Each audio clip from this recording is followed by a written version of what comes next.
ಕೆಲವರು ದಿನವಿಡೀ ಆಯಾಸ ಅನುಭವಿಸುತ್ತಿರುತ್ತಾರೆ. ನಿಯಮಿತ ಆಹಾರ ಸೇವನೆ ಮಾಡ್ತಿದ್ರು ಸುಸ್ತಿನ ಅನುಭವ ಆಗ್ತಿರುತ್ತೆ. ನಿದ್ರೆ ಮಾಡಿದ ಬಳಿಕವೂ ದಣಿದ ಭಾವನೆ ಇರುತ್ತೆ. ಆದ್ರೆ ಹೀಗೆ ಯಾಕಾಗತ್ತೆ? ಈ ಆಯಾಸವನ್ನ ಪರಿಹರಿಸಲು ಏನ್ ಮಾಡಬೇಕು ಹೇಳ್ತೀವಿ ನೋಡಿ.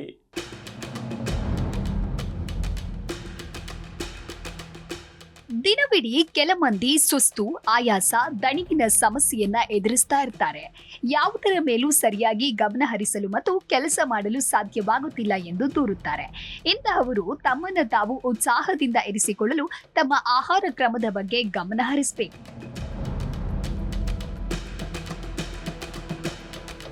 ಪೌಷ್ಟಿಕ ಆಹಾರವನ್ನ ಸೇವನೆ ಮಾಡೋದ್ರಿಂದ ಮತ್ತು ಪ್ರತಿದಿನ ವ್ಯಾಯಾಮ ಮಾಡೋದ್ರಿಂದ ದಿನವಿಡೀ ನಿಮ್ಮನ್ನ ಉಲ್ಲಾಸದಿಂದ ಇರಿಸಿಕೊಳ್ಳಲು ಸಾಧ್ಯವಾಗುತ್ತೆ.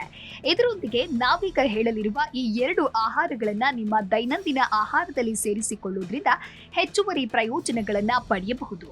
ಯಾವುದವು ಬನ್ನಿ ನೋಡೋಣ.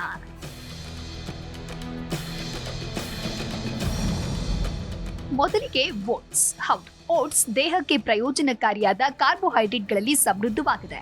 ಇವು ಬೇಗ ಜೀರ್ಣವಾಗುತ್ತೆ, ದೇಹಕ್ಕೆ ತಕ್ಷಣ ಶಕ್ತಿಯನ್ನ ಒದಗಿಸುತ್ತೆ. ಓಟ್ಸ್ ಅನ್ನ ಹಾಗೆ ತೆಗೆದುಕೊಳ್ಳುವ ಬದಲು ಬಿಸಿ ಹಾಲಿನಲ್ಲಿ 10 ನಿಮಿಷಗಳ ಕಾಲ ನೆನೆಸಿ 2 ಚಮಚ ಡಾರ್ಕ್ ಚಾಕ್ಲೇಟ್ ಪುಡಿಯನ್ನ ಬೆರೆಸಿ ಸೇವಿಸೋದು ಇನ್ನೂ ಉತ್ತಮ. ನೀವು ಇದನ್ನ ಉಪಹಾರ ಮತ್ತು ಊಟದ ನಡುವೆ ಅಥವಾ ವ್ಯಾಯಾಮಕ್ಕೂ ಮುನ್ನ ತಿಂಡಿಯಾಗಿ ಸೇವಿಸಬಹುದು. ಇದನ್ನ ಪ್ರತಿದಿನ ಅಥವಾ ನೀವು ತುಂಬಾ ದಣಿದಿರುವ ದಿನಗಳಲ್ಲಿ ತೆಗೆದುಕೊಳ್ಳುವುದು ಒಳ್ಳೆಯದು.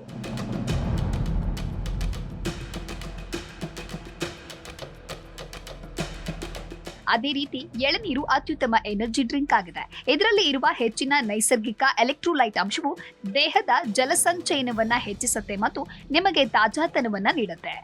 ಅಲ್ಲದೆ 1 ಲೋಟ ನೀರಿಗೆ 1 ಟೀ ಚಮಚ ಚಿಯಾ ಬೀಜಗಳನ್ನ ಸೇರಿಸಿ ನೆನೆಸಿ ತಿನ್ನೋದ್ರಿಂದ ದೇಹಕ್ಕೆ ಶಕ್ತಿ ಸಿಗುತ್ತೆ. ಅಲ್ಲದೆ ಇವು ಒಮೆಗಾ 3 ಕೊಬ್ಬಿನಾಮ್ಲಗಳು, ಪ್ರೋಟೀನ್ ಮತ್ತು ಫೈಬರ್ನಂತಹ ವಿವಿಧ ಅಂಶಗಳಿಂದ ಸಮೃದ್ಧವಾಗಿದ್ದು ಇದು ನಿಮಗೆ ಸಾಕಷ್ಟು ಪ್ರಯೋಜನಗಳನ್ನ ಒದಗಿಸುತ್ತೆ. ಹೀಗಾಗಿ ದೀರ್ಘಕಾಲದವರೆಗೆ ನಿಮಗೆ ಶಕ್ತಿ ನೀಡಲು ಮತ್ತು ಕಾರ್ಯನಿರ್ವಹಿಸಲು ಸಹಾಯ ಮಾಡುತ್ತೆ.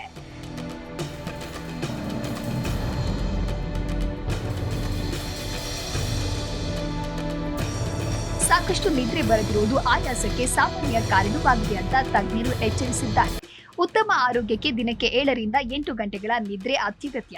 ಆಹಾರ ಮತ್ತು ವ್ಯಾಯಾಮದಂತೆಯೇ ನೀವು ನಿಯಮಿತವಾಗಿ 7 ರಿಂದ 8 ಗಂಟೆಗಳ ನಿದ್ರೆ ಮಾಡ್ತಾ ಇದ್ದೀರಾ ಎಂದು ತಿಳಿದುಕೊಳ್ಳಿ.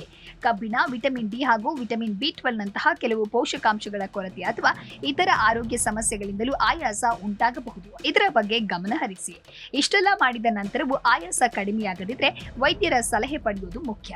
ಆದ್ದರಿಂದ ಆಯಾಸವನ್ನ ನಿರ್ಲಕ್ಷಿಸಬೇಡಿ. ಇದಕ್ಕೆ ಸೂಕ್ತ ಕ್ರಮವನ್ನ ತೆಗೆದುಕೊಳ್ಳಿ. Desk bureau, G Kannada news.